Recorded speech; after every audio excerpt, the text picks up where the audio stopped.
Hello Chu, welcome to my YouTube channel Chuz study और मैं हूँ च्युति गुप्ता।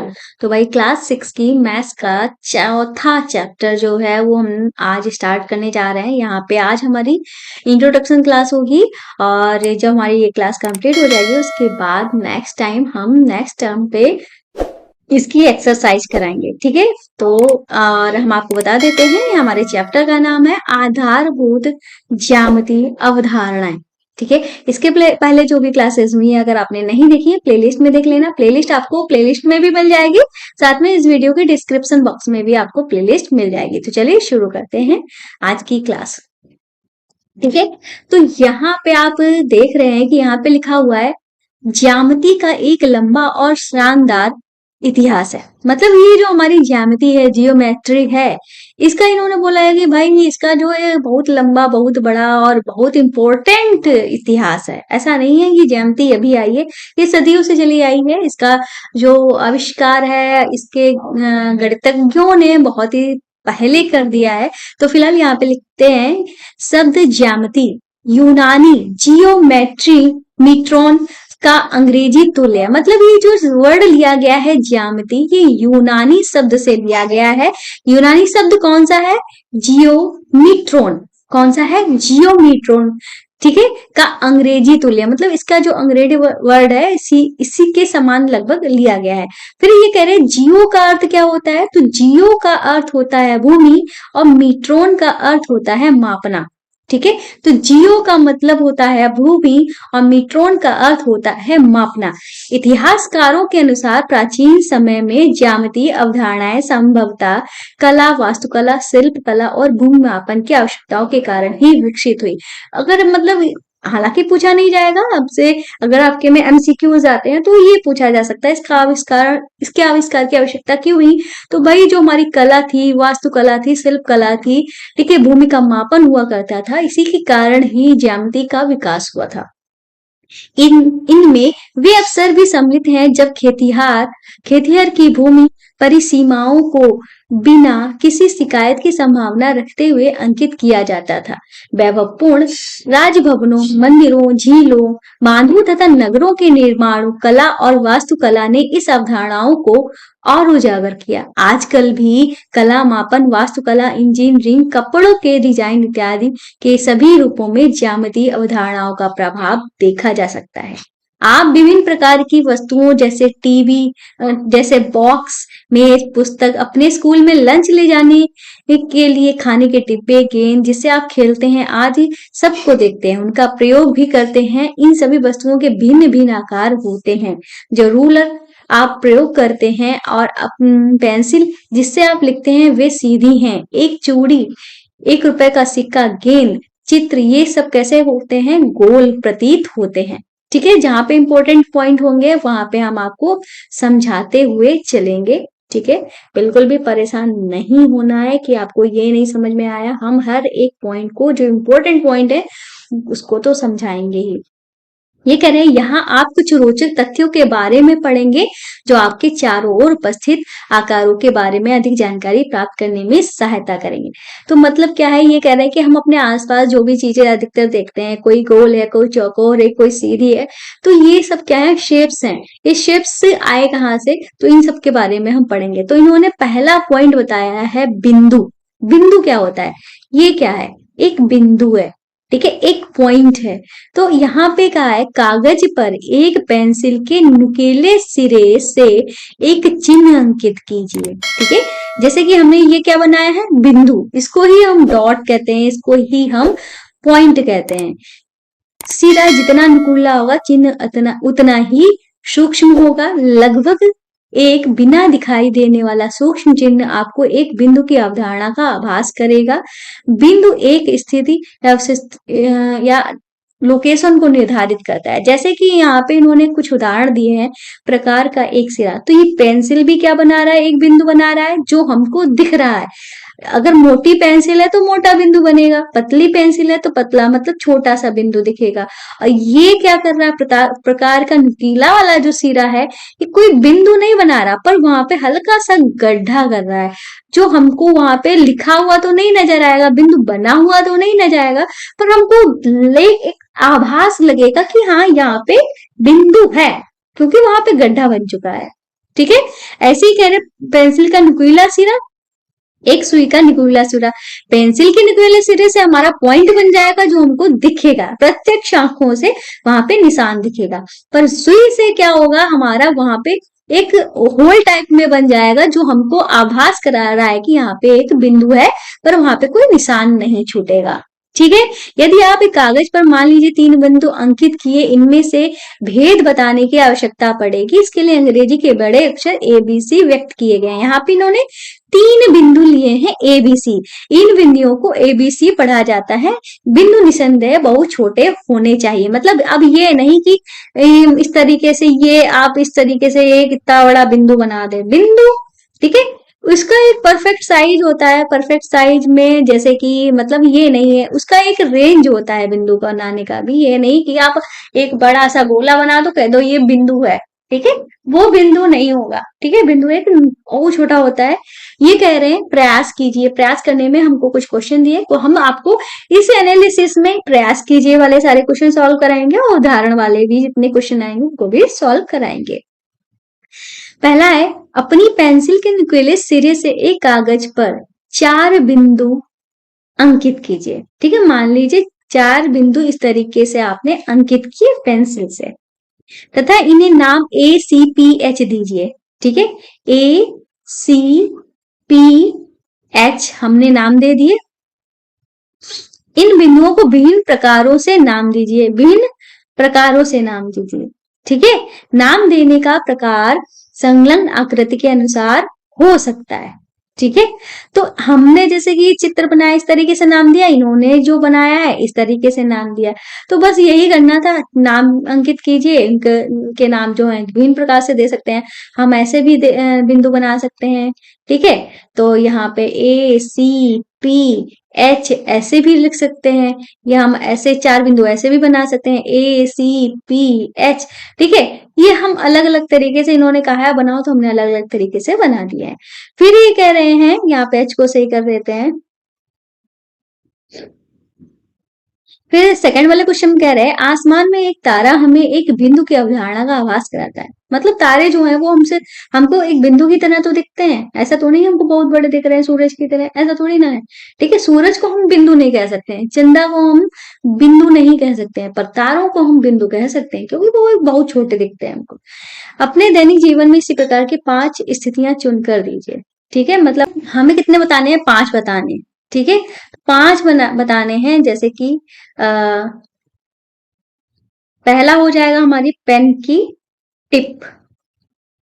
ठीक है, पेन की टिप हमारी एक बिंदु बनाती है। दूसरा हम ले लेते हैं पेंसिल की टिप। ठीक है, पेंसिल की टिप हमारी बिंदु बनाती है। प्रकार, ठीक है, प्रकार की टिप जो है बिंदु बनाती है। और हम क्या ले लेते हैं, लोकेशन मतलब मैप जो है वो हमारा कि उसमें कोई भी जगह शो करने के लिए क्या करते हैं, कोई भी जगह शो करने के लिए उसमें टिप बनाता है, बिंदु बनाता है। और पांचवा हम क्या लिख देते हैं, पांचवा लिख देते हैं सुई की टिप। ठीक है, सुई भी हमारी क्या बनाती है, टिप बनाती है। ठीक है, 5 उदाहरण बोलने थे, तो 5 उदाहरण जो है वो हमने यहाँ पे कंप्लीट कर दिए हैं। अब चलते हैं नेक्स्ट पेज पे। तो ये रहा हमारा नेक्स्ट पेज, यहाँ पे क्या कह रहे हैं, रेखाखंड। नेक्स्ट पॉइंट जो है वो है हमारा रेखाखंड।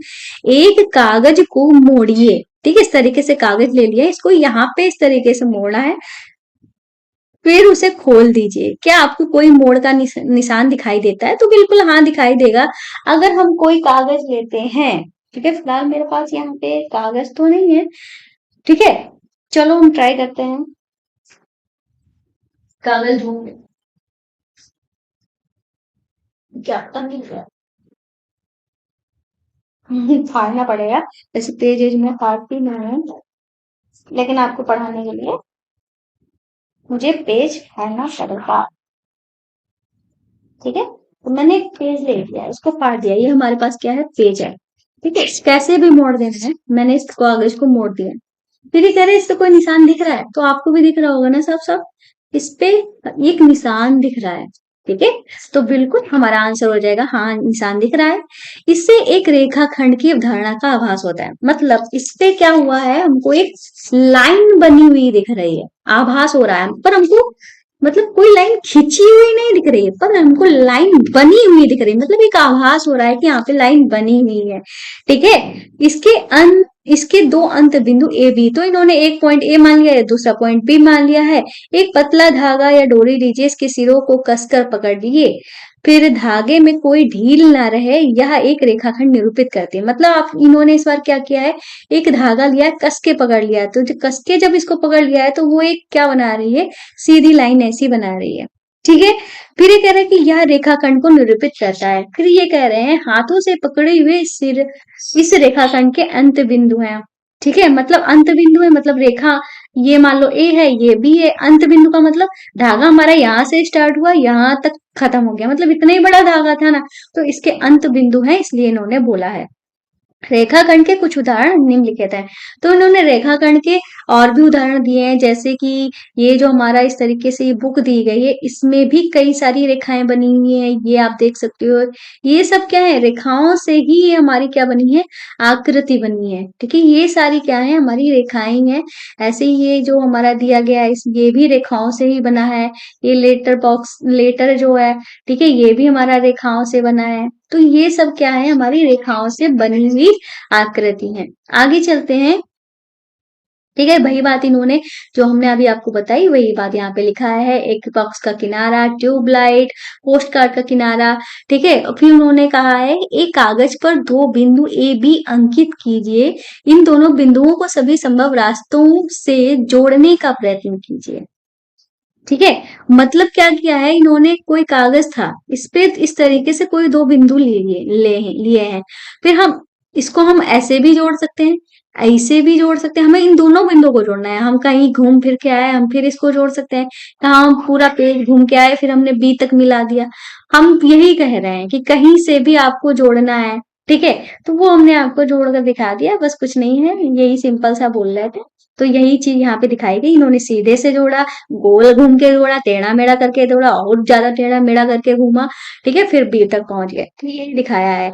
ए से बी तक का सबसे छोटा रास्ता क्या है, मतलब सबसे छोटी दूरी क्या है, स्ट्रेट लाइन वाली, जो सीधी रेखा में जो खींची है जाने का रास्ता है, वही हमारा सबसे छोटा रास्ता होगा। तो हम यहाँ पे लिखेंगे सीधी रेखा जो है वो हमारी सबसे छोटा रास्ता है। तो इन्होंने कहा ए से बी को जोड़ने वाला सबसे छोटा रास्ता ए बी सम्मिलित है। ठीक है, फिर मतलब हमने आपको बता दिया कौन सा है। फिर उसके बाद ये कह रहे हैं चार, क्या है, आकृति 4.1 में दर्शाया गया। 4.1 हमारी यही वाली है, एक रेखाखंड है, इसमें रेखा ए बी बी ए से व्यक्त किया जाता है। बिंदु ए बी इस रेखा का, ए और बी इस रेखा का अंत बिंदु, मतलब ये जो रेखा दी गई है ये हमारे, इसके आगे हम इसको नहीं बढ़ाने को बोला है इन्होंने, तो ये इसके अंत बिंदु है। ठीक है, और रेखा ए बी को हम ऐसे भी लिख सकते हैं, इस ऊपर लाइन का मतलब है रेखा ए बी, इसको हम बी ए भी बोल सकते हैं, चाहे बी ए बोलो चाहे ए बी बोलो, बात एक ही है। ठीक है, तो ये कह रहे हैं संलग्न आकृति में, प्रयास कीजिएगा, क्वेश्चन है, संलग्न आकृति में दिए रेखाखंडों के नाम दीजिए, क्या ए प्रत्येक रेखाखंड का अंत बिंदु है, तो आंसर हो जाएगा हाँ, प्रत्येक का अंत बिंदु है। फिर ये बोल रहे हैं कि रेखाखंड का नाम दीजिए, तो रेखाखंड हमारे इसमें दो रेखाएं हैं, एक तो हमारी रेखा है ए बी और दूसरी हमारी रेखा है ए सी, दो रेखाखंडों से मिलकर बना है, तो हमने दोनों के नाम दे दिए। ठीक है, इस तरीके से ये वाला पेज भी हमारा कंप्लीट हुआ। चलते हैं नेक्स्ट पेज पे। फिर नेक्स्ट जो हमारी हेडिंग है वो है एक रेखा। एक रेखा का मतलब क्या हुआ है भाई, एक रेखा, कल्पना कीजिए कि ए से बी तक के रेखाखंड ए बी को ए के आगे एक दिशा में और बी से आगे दूसरी दिशा में बिना किसी अंत के विस्तृत किया गया है। आपको रेखा का एक उदाहरण प्राप्त हो जाएगा। क्या आप सोचते हैं कागज पर पूरी रेखा खींच सकते हैं? क्या आप सोचते हैं कागज पर पूरी रेखा खींच सकते हैं? नहीं तो क्यों? ठीक है, तो चलिए पहले तो इसको देख लेते हैं ऊपर वाले पैराग्राफ का मतलब। इन्होंने क्या किया है, इस तरीके से दो पॉइंट लिए हैं, इनको मिला दिया है, पर इन्होंने इसको आगे बढ़ाते हुए इस तरीके से एरो बना दिया है। आप यहाँ पे देख रहे हो ना, आगे बढ़ाते हुए एरो बना दिया है, यहाँ पे इनके नेम लिख दिए हैं ए बी। इसका मतलब जो है ए जो है, ए हमारा पॉइंट है, ये जो रेखा है वो इसका अंत ही नहीं है, आगे बढ़ती हुई जा रही है, मतलब एरो बना रही है ना, ये आगे तक बढ़ती जा रही है, इसका अंत नहीं है। और ए और बी क्या है, इस रेखा पर दो बिंदु दिए गए हैं, इसका मतलब सिर्फ यही है। ठीक है, अब इसके बाद इन्होंने बोला है क्या आप कागज पर पूरी रेखा बना सकते हैं? तो पूरी रेखा बना ही नहीं सकते, क्योंकि एक रेखा को हम पता नहीं कहाँ तक खींचे ले जा सकते हैं, उसका कोई अंत नहीं है, ये हमारी अनंत तक जाएगी, मतलब हम बना ही नहीं सकते। एक पेज तो हमारा बहुत छोटा होता है, उस पर हम कितनी रेखा बना सकते हैं? तो हम यहाँ पे लिख सकते हैं रेखा जो है वो अनंत होती है, रेखा अनंत तक जाती। इन्होंने कहा नहीं खींची जा सकती है, तो रीजन क्या है, तो ये हमारा रीजन है, रेखा अनंत तक होती है। फिर कह रहे हैं दो बिंदुओं ए बी से होकर जाने वाली रेखा ए बी, दो बिंदुओं से होकर जाने वाली रेखा को ए बी से निरूपित करते हैं, या दोनों दिशाओं में निश्चित रूप से विस्तृत होती है, इस पर असंख्य बिंदु स्थित होते हैं। मतलब ये कह रहे हैं कि हमारी जैसे कि ये रेखा इन्होंने खींची थी इस तरीके से, ये हमारी रेखा इधर भी बढ़ती जा रही है, इधर भी बढ़ती जा रही है, पर हम इतनी बड़ी रेखा बना नहीं सकते, इसलिए हमने क्या किया है, एरो बनाया है। ठीक है, अब ये इस पे दो बिंदु रखे हुए हैं ए बी। अब ये कह रहे हैं, और हम एक और बात ध्यान रखिएगा, यहाँ पे जो ए बी लिखा है, ठीक है, ए बी के ऊपर इस तरीके से एरो बनाया है, इसका मतलब क्या है, इसका मतलब यह है कि ये जो ए बी जो है वो एक रेखा हमारे पास है, अनंत तक जो जा रही है, ए बी जो है उस पे, उस रेखा पे दो पॉइंट दिए गए हैं, इसका मतलब ये है। ठीक है, और इसका मतलब क्या है, हमारे पास ए बी के माप की एक रेखा है जिसका अंत बिंदु ए है और इधर का अंत बिंदु बी है, इसका मतलब ये है। ठीक है, इतना आ गया। फिर ये कह रहे हैं इस पर असंख्य बिंदु खींचे जा सकते हैं, बिल्कुल खींचे जा सकते हैं, हम इसी पे ही असंख्य बिंदु खींच सकते हैं, हम कहीं पे भी कितने भी बिंदु बना सकते हैं। अब हमारे पास बहुत बड़ी रेखा होगी तो हम बहुत बड़े ज्यादा बिंदु बना सकते हैं। ठीक है, इतना हो गया। फिर एक कह रहे हैं, तो आंसर कह रहे हैं ये असंख्य बिंदु बना सकते हैं। अच्छा, इन्होंने क्वेश्चन नहीं पूछा था, इन्होंने बताया था, तो हाँ बना सकते हैं। फिर कह रहे हैं कि रेखा को निश्चित करने के लिए दो बिंदु पर्याप्त हैं। हम कहते हैं कि दो बिंदु एक रेखा निर्धारित करती है, तो भाई बिल्कुल सही बात है कि मतलब कोई रेखा है, ठीक है, अगर इसमें हम अगर दो बिंदु बना देते हैं, अगर हमें रेखा का नाम लिखना है तो रेखा का नाम लेने के लिए दो बिंदु पर्याप्त है। ठीक है, हम इसको पी क्यू बोल सकते हैं।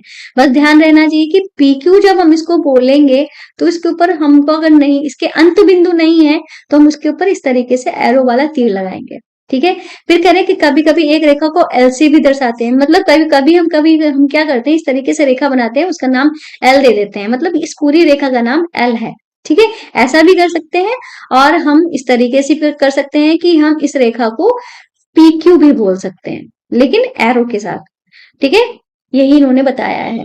आगे चलते हैं, आगे बोला है इन्होंने नेक्स्ट वाला प्रतिच्छेदी रेखाएं। प्रतिच्छेदी रेखाएं क्या होती हैं, संलग्न आकृति 4.4 को देखिए, ये हमारी आकृति दी गई है, इनमें दो रेखाएं L1, मतलब दो रेखाएं दी गई हैं, ये रही हमारी रेखा, ये वाली जो रेखा है वो हमारी क्या है, L1, और ये वाली जो रेखा है वो हमारी क्या है, L2 है। दो रेखाओं की बात की है, ये दोनों रेखाएं पी से होकर जाती है, मतलब इस तरीके से हमने जब दो रेखाएं खींची तो एक बिंदु पे काट रही है, ये बिंदु इन्होंने क्या बोला है, पी बोला है।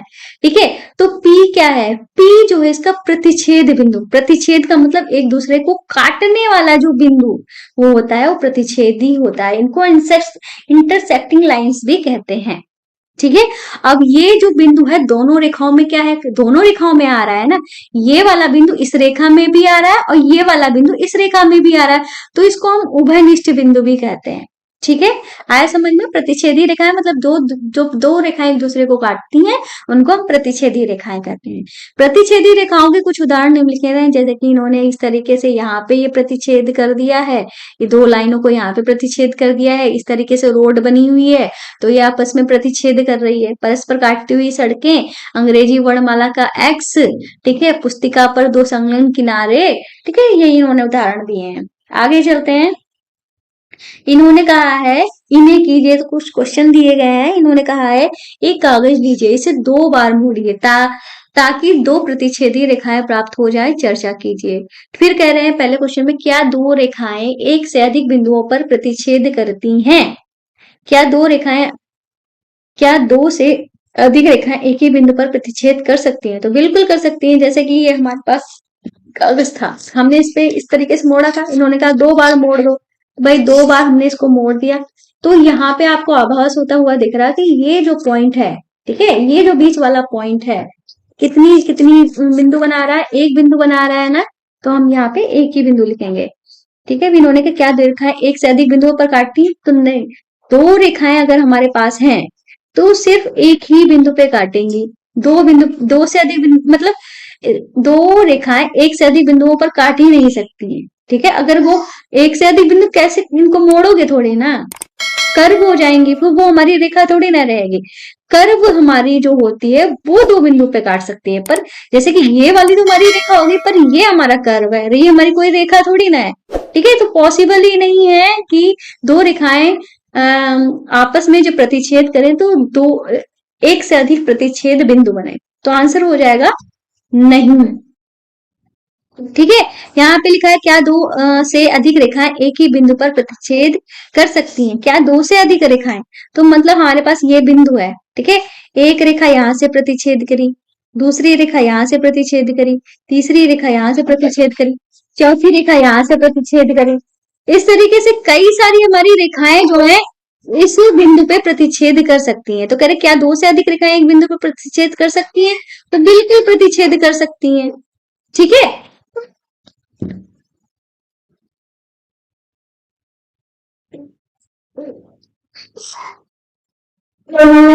ठीक है, तो हमारा आंसर क्या हो जाएगा? हाँ हो जाएगा।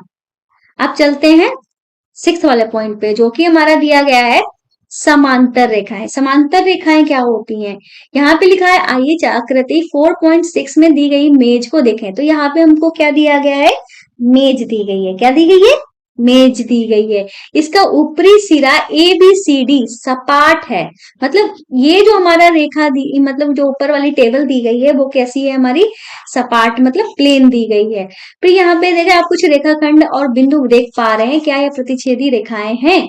ठीक है, तो यहाँ पे हमको A दिया गया है, यहाँ पे D दिया गया है, यहाँ पे C दिया गया है, यहाँ पे B दिया गया है। ठीक है, तो ये हमारे, ये जो चारों को मिलाते हैं तुमको एक यहाँ पे इस तरीके से ये प्लेन सरफेस मिलता है। तो ये अगर एक दूसरे को प्रतिच्छेद करते हैं तो आंसर हो जाएगा हाँ। अगर इसको हम AC को आगे बढ़ाएं, ठीक है, B इधर से AB को आगे बढ़ाएं, तो यहाँ पे हमारा प्रतिच्छेद बिंदु मिला। ये हमारा प्रतिच्छेद बिंदु है, ये हमारा प्रतिच्छेद बिंदु है। इसको हम आगे इस तरीके से बढ़ाएं तो हमारे आपस में क्या मिलते हैं? प्रतिच्छेद बिंदु मिलते हैं। ठीक है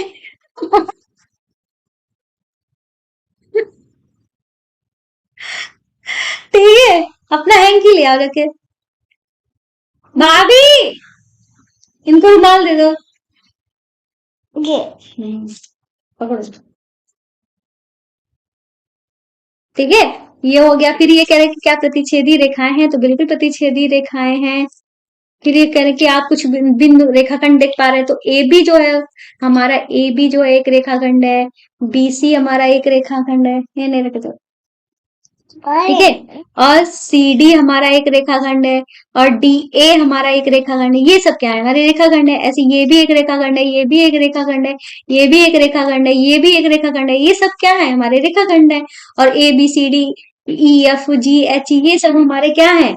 ये सब हमारे बिंदु हैं। भाई इनको सर्दी हो गई है, बहुत पानी खेलती है, अब सर्दी हो गई है, फीवर आ रहा है बेबी जी को।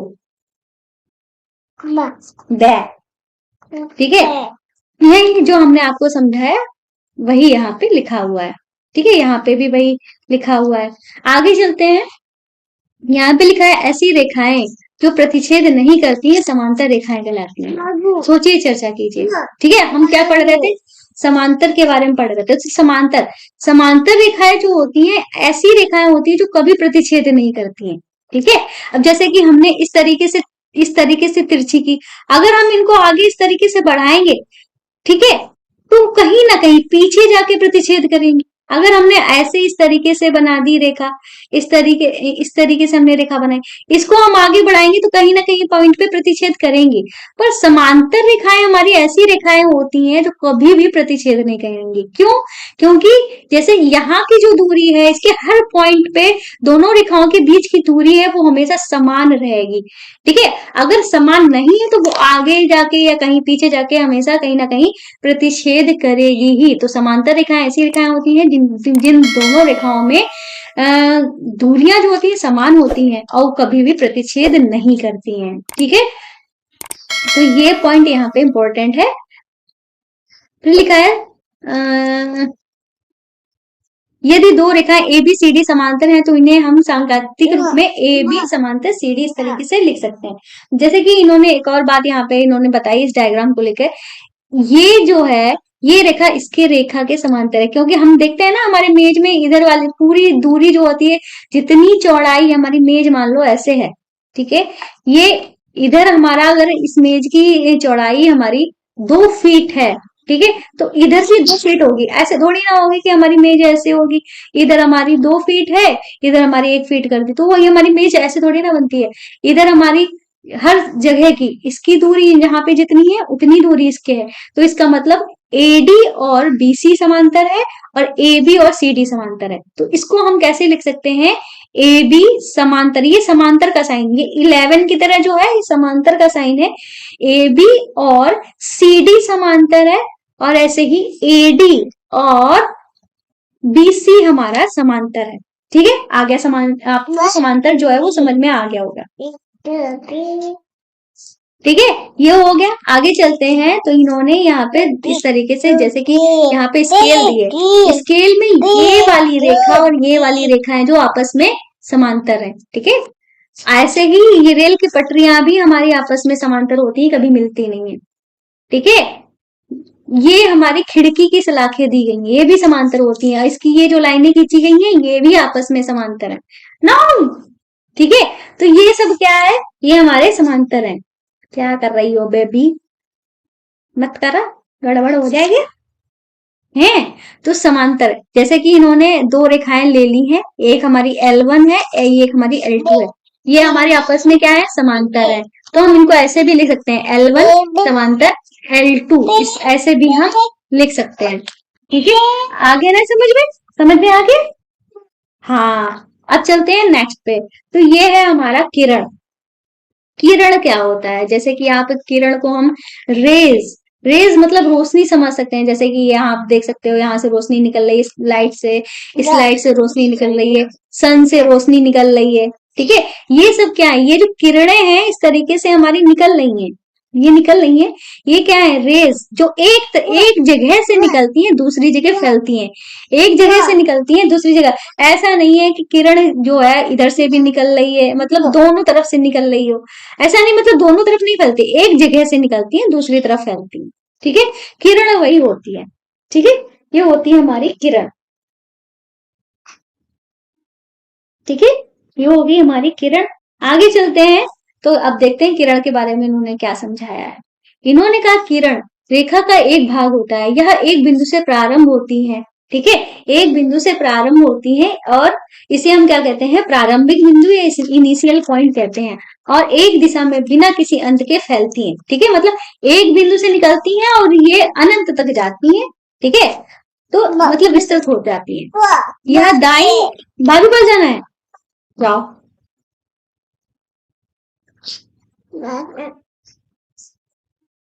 ये अपना हैंकी ले जाओ, जाओ।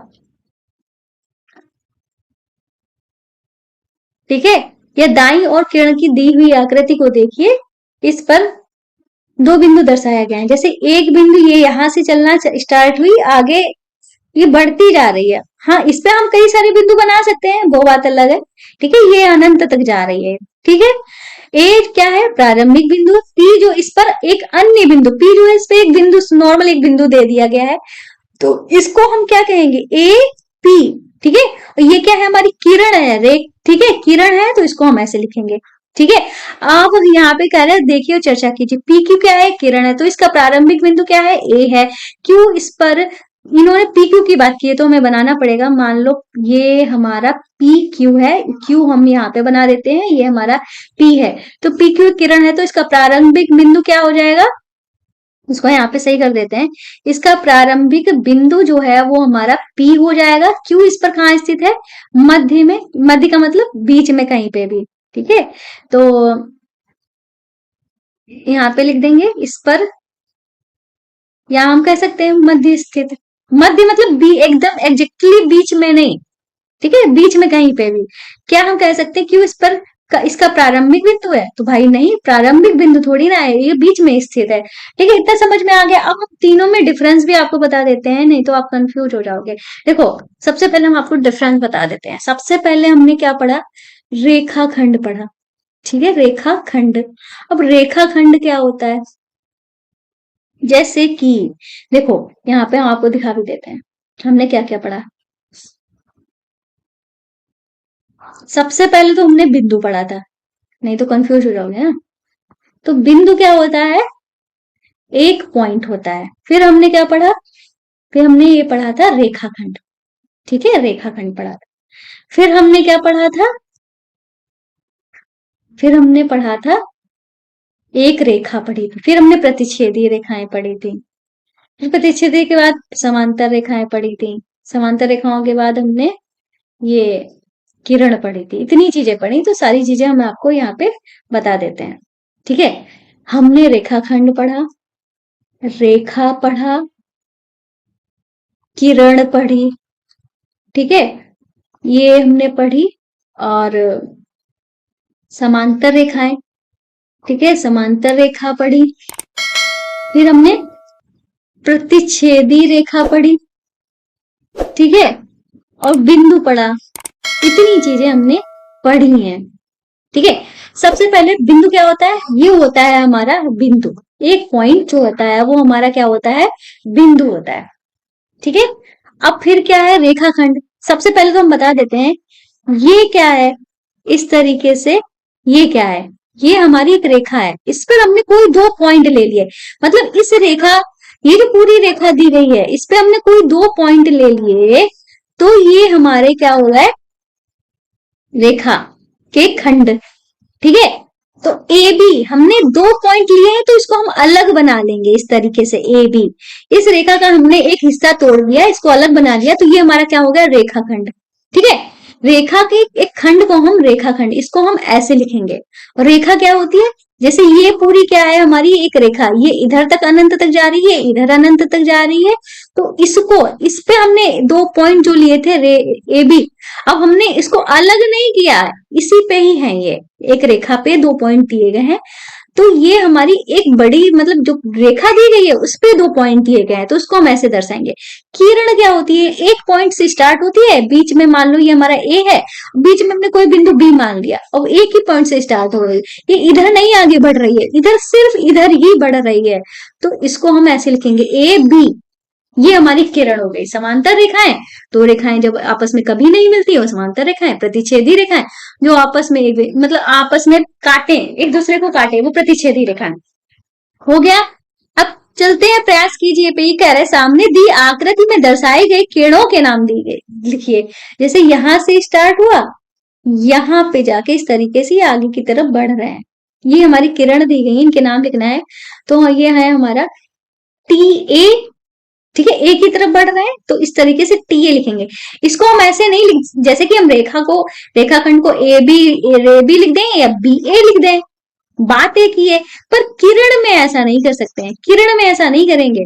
हम एक ही तरफ बढ़ रहे हैं, तो एक ही तरफ, तो इसमें हम क्या लिख सकते हैं, टी, किरण की बात की है तो एन नहीं लिखेंगे। ठीक है, टी बी की तरफ बढ़ रही है, या एन बी।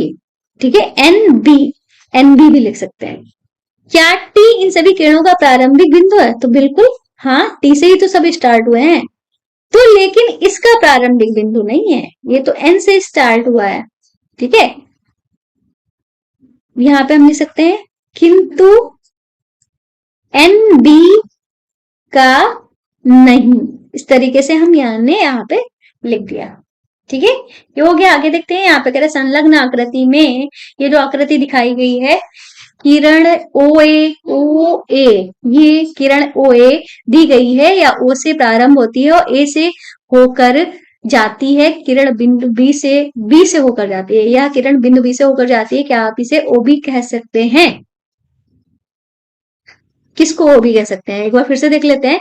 एक किरण ओ ए दी गई है, हाँ दी गई है, या ओ से प्रारंभ होती है, हाँ बिल्कुल ओ से प्रारंभ हो रही है, और ए से होकर जाती है, हाँ बिल्कुल होकर जाती है। क्या या किरण बी से हो, यह किरण बी से भी होकर जाती है, हाँ होकर जाती है। तो क्या आप इसे ओ भी कह सकते हैं? ठीक है, ओ ए को ओ भी कह सकते हैं भाई। ओ ए तो हमारा ये है ना, इस तरीके से यहां तक जा रही है। ठीक है, ए पॉइंट यहाँ पे है, ठीक है, बी पॉइंट यहाँ पे है। हम ओ ए को ओ बी नहीं कह सकते हैं क्योंकि बी इसके अंदर है, तो नहीं कह सकते हैं। हाँ रेखा एक ही है। ठीक है, तो हम यहाँ पे लिख देंगे नहीं। ओ बी एक ही किरण को दर्शाते हैं, तो आंसर हो जाएगा हाँ एक ही किरण को दर्शा रहे हैं। क्या ओ ए को किरण ओ लिख सकते हैं? तो हमने आपको बता दिया है भाई, एक ही तरफ बढ़ रही है ना, ओ की तरफ थोड़ी ना बढ़ रही है। तो हमने यहाँ से क्या दिख रहा है, ओ की तरफ बढ़ रही है, यहाँ से दिख रहा है एक ही तरफ बढ़ रही है, पर बढ़ किसकी तरफ रही है? एक ही तरफ बढ़ रही है ना, तो हम यहाँ आंसर हो जाएगा नहीं। ठीक है, तो हमने आपको बता दिया है यह ए की तरफ बढ़ रही है, बढ़ रही है। इस तरीके से लिख देंगे। फिर के 5 किरणें लिखी, उनके उचित नाम लीजिए। इन किरणों के सिरों पर तीर क्यों लगाते हैं? तो भाई किरण जो होती है वो एक तरफ से स्टार्ट होती है, दूसरी तरफ फैलती है, इसलिए इसका नाम किरण है। ठीक है, इस तरीके से ये भी हमने कर दिए। एक्सरसाइज जो है नेक्स्ट क्लास में हमारी होगी। आगे चलते हैं, तो ये भी हमारे एक्सरसाइज ही है। नीचे हमारा कुछ यहाँ पे वक्र दिया गया है। ठीक है, वक्र, वक्र क्या होता है? क्या आपने कभी कागज पर पेंसिल से टेढ़ी मेढ़ी रेखाएं खींची हैं? तो बिल्कुल खींचे होंगे। एक बच्चा जो जब वो पेंसिल पकड़ता है ना, वो कभी सीधी रेखा नहीं खींचता। सीधी रेखा तो अभी भी नहीं खींच पाओगे बिना स्केल के। ठीक है, कुछ कहते हैं ना, लाख में से कोई एक बच्चा होगा जो बिल्कुल स्ट्रेट लाइन खींच पाएगा। ठीक है, तो हम जब रेखाएं खींचते हैं, जो बच्चा ऐसे ऐसे ऐसे ऐसे ऐसे ऐसे चील बिलौटा ही जो बनाता है, इसको हम बोलते हैं चील बिलौटा। इस तरीके से बनाता है। तो ये जो रेखाएं सीधी नहीं होती हैं, वो हमारी क्या होती हैं? वक्र होती हैं। ठीक है, ऐसा करने पर जो आकृतियां प्राप्त होती हैं वो सब क्या कहलाते हैं? वक्र कहलाते हैं। इनमें से कुछ आकृतियों को आप कागज पर बिना पेंसिल उठाए और रूलर का प्रयोग करके बना सकते हैं। ये सभी आकृतियां क्या है? वक्र। मतलब जब कोई भी आकृति आप बना दो, कोई भी गोल जो सीधी ना हो, वो क्या है? सारी की सारी वक्र। इसके लिए आपको कोई स्पेशल औजार की जरूरत नहीं पड़ेगी। औजार का मतलब जैसे स्ट्रेट लाइन बनाने के लिए स्केल या इस टाइप का कुछ हमें स्ट्रेट चीज चाहिए होती है जिससे हमें लाइन खींचनी होती है, पर वक्र बनाने के लिए हमें कोई भी जरूरत नहीं है, आप कैसे भी बना दो। ठीक है, लेकिन अगर पर्टिकुलर कोई शेप दिया गया है तो आपको उसके लिए जरूरत पड़ेगी। आम भाषा में वक्र का अर्थ होता है सीधा नहीं। वक्र का अर्थ क्या होता है? सीधा नहीं। गणित में वक्र सीधी भी हो सकती है, जैसा कि ऊपर दर्शाया गया है। ठीक है, तो इन्होंने कहा ध्यान दीजिए कि आकृति 4.10 में वक्र 4.10 कहाँ पे दिया गया है? कहा? तो क्या बोला इन्होंने? 3 और 7 स्वयं को नहीं काट रहे।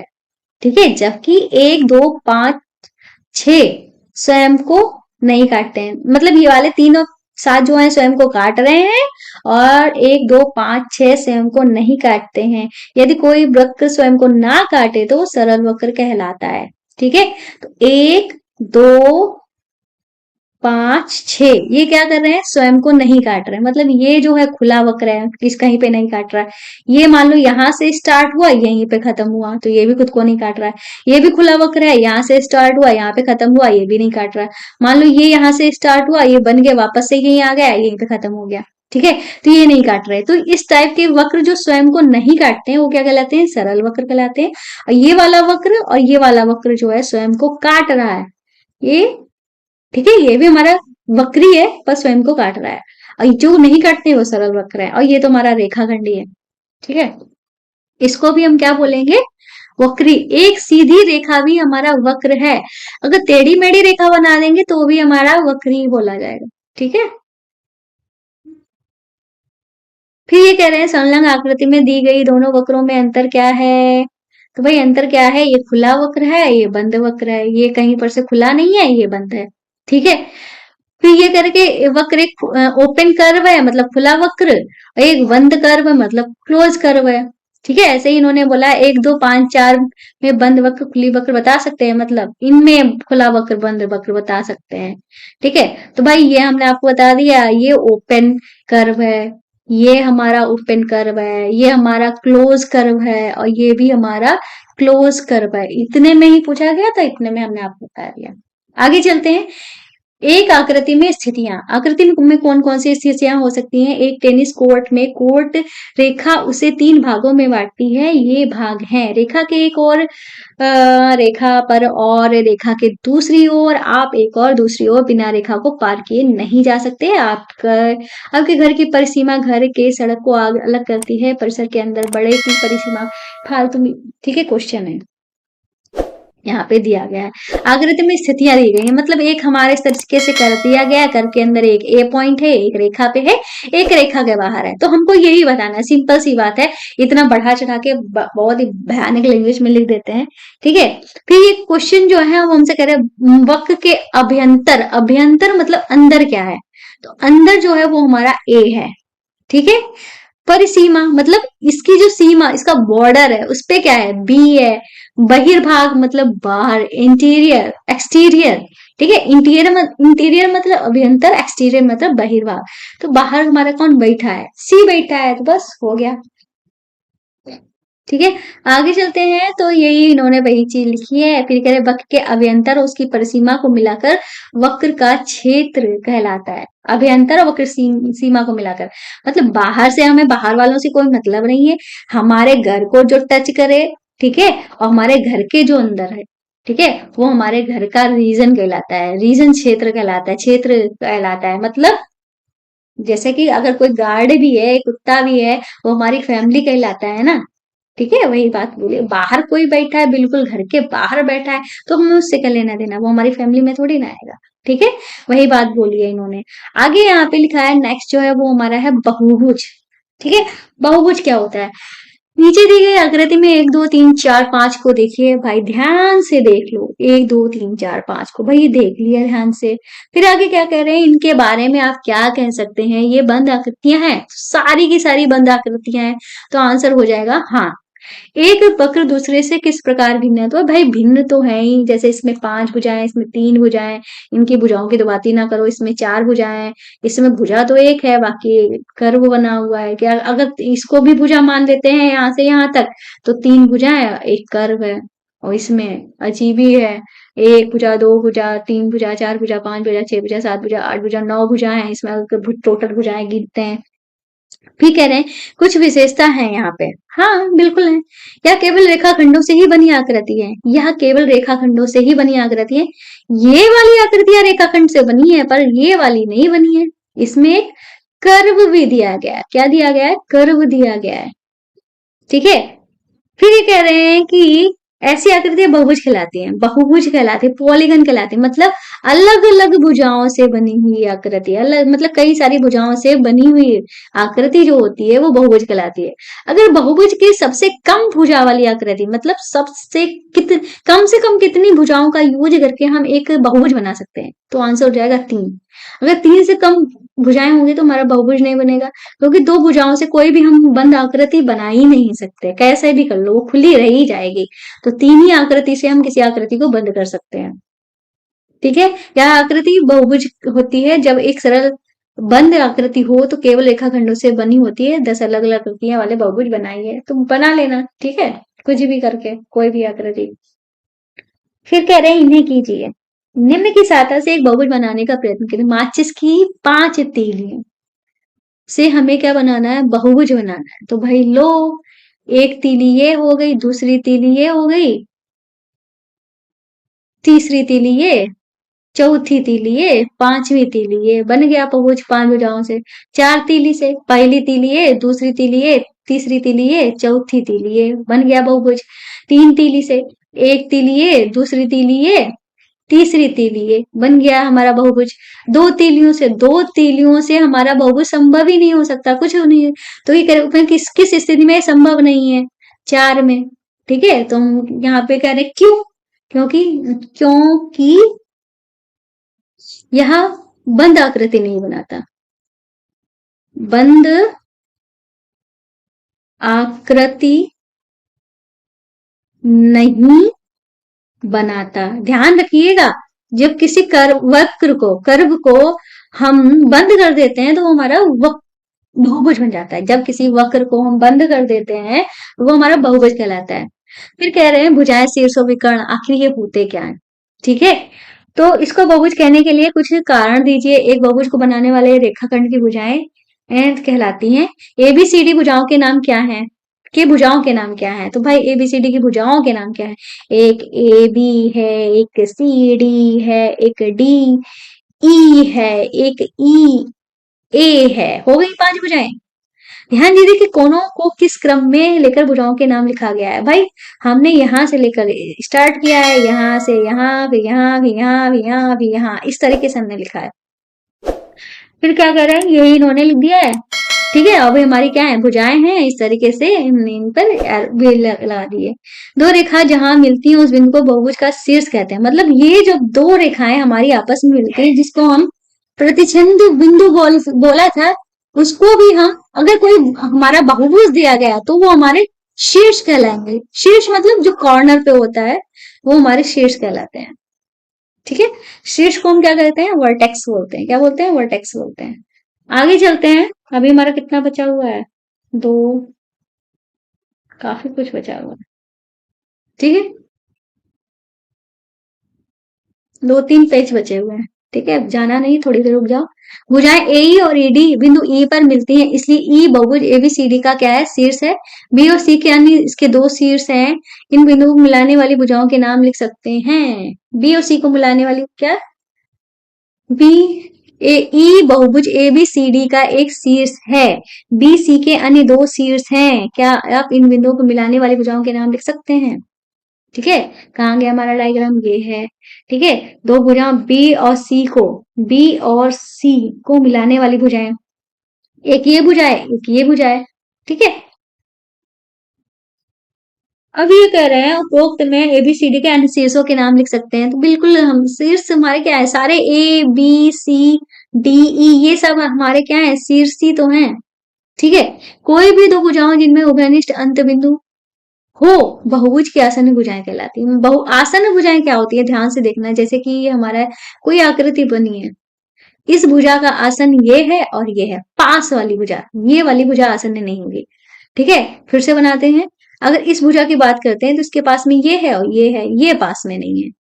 ऐसे इस भुजा की बात करते हैं, इसके पास में ये है, ये है, ये पास में नहीं है। पास वाली भुजाओं को आसन्न भुजाएं कहते हैं, एडजेसेंट साइड्स। ठीक है, फिर कह रहे कि A B C D, A B और बी सी आसन भुजाएं हैं। तो बिल्कुल हाँ, ए बी और बी सी आसन भुजाएं हैं ही, हम आपको दिखा देते हैं। ए बी के पास में बी सी है ना, और ये है, तो ए और बी सी दोनों ही हमारी आसन भुजाएं हैं ए बी के लिए। ठीक है, आसन शीर्ष मतलब पास वाले कोण आसन शीर्ष हो गया। विकर्ण, ठीक है, उन शीर्षों के लिए जो आसन नहीं है, मतलब जैसे कि आसन नहीं है। ठीक है, तो इस ये हम इस कोण की बात कर रहे हैं। ठीक है, इसके पास वाला कोण ये है, इसके पास वाला कोण ये है, और ये पास वाला कोण नहीं है। तो हमने जो पास वाले कोण नहीं होते हैं उससे अगर मिला देते हैं तो हमारा विकर्ण बन जाता है। ठीक है, आया समझ में, ये हमारा यही बात यहाँ पे लिखी हुई है, हमने आसान शब्दों में आपको बता दी। तो इन्होंने इसके विकर्ण बताए हैं। जैसे इस पॉइंट की बात करते हैं, इसका आसन कोण ये है और ये है। कौन आसन कोण नहीं है? एक ये वाला। तो हमने क्या की, ये एक रेखा यहाँ मिला दी, एक रेखा यहाँ मिला दी, तो ये विकर्ण हो गए। अगर इसकी बात करते हैं तो इसका आसन कोण ये है और ये है। कौन आसन कोण नहीं है? ये और ये। तो हमने क्या किया, ये इससे मिला दिया और ये इससे मिला दिया। इसकी बात करते हैं, इसका आसन कोण ये है और ये है। कौन नहीं है? ये और ये नहीं है। तो यहां से मिला दिया और यहां से मिला दिया। ऐसे करके हम सारे मिला देंगे तो हमारी इस तरीके से सारे के सारे विकर्ण जो है वो बन जाएंगे। ठीक है, आया समझ में? आगे चलते हैं। ठीक है, आगे आगे वही सब लिखा हुआ है जो हमने आपको ऑलरेडी बता के रखा है। फिर उसके बाद हमारी एक्सरसाइज है 4.2, जो कि हम नेक्स्ट क्लास में कराएंगे। फिर उसके बाद आता है हमारा एंगल। एंगल मतलब कोण। ठीक है, कोण भी देख लेते हैं।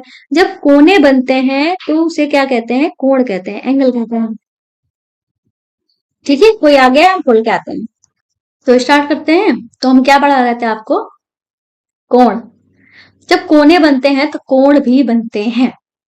मतलब ये जो हमारे शीर्ष होते हैं, जिसको हम शीर्ष बोला हमने, वही हमारे एक्चुअल में ये इस शीर्ष को हम आगे इस तरीके से दो भुजाओं, जब दो भुजाएं मिलते हैं तो शीर्ष बनता है। तो शीर्ष हम एक को कहेंगे, कॉर्नर किसके कहेंगे? इनके बीच में जो कोण बन रहा है वही हमारा कोण है। मतलब इनके बीच में जो एंगल बन रहा है वही हमारा कोण है।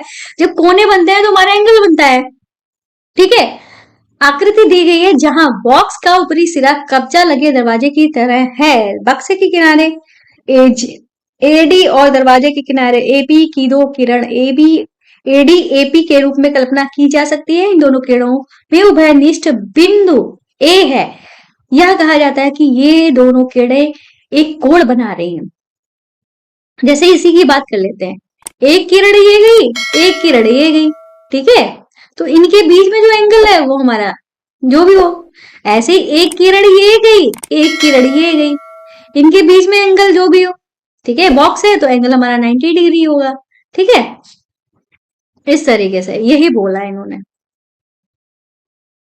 उभयनिष्ठ प्रारंभिक बिंदु वाली दो किरणों से एक कोण बनता है। मतलब ये हमारे उभयनिष्ठ बिंदु है, इस रेखा में। ठीक है, जो उभयनिष्ठ बिंदु है, तो जैसे कि हमारी एक रेखा है ओपी और एक रेखा है ओ क्यू। ठीक है, इसका उभयनिष्ठ बिंदु क्या है? दोनों में ओ है ना, कॉमन क्या है? ओ है ना, तो ओ पे ही हमारा क्या बनेगा? कोण बनेगा। ठीक है, ये क्या कहलाएंगी? आर्म कहलाती हैं या साइड्स कहलाती हैं, भुजा कहलाती हैं।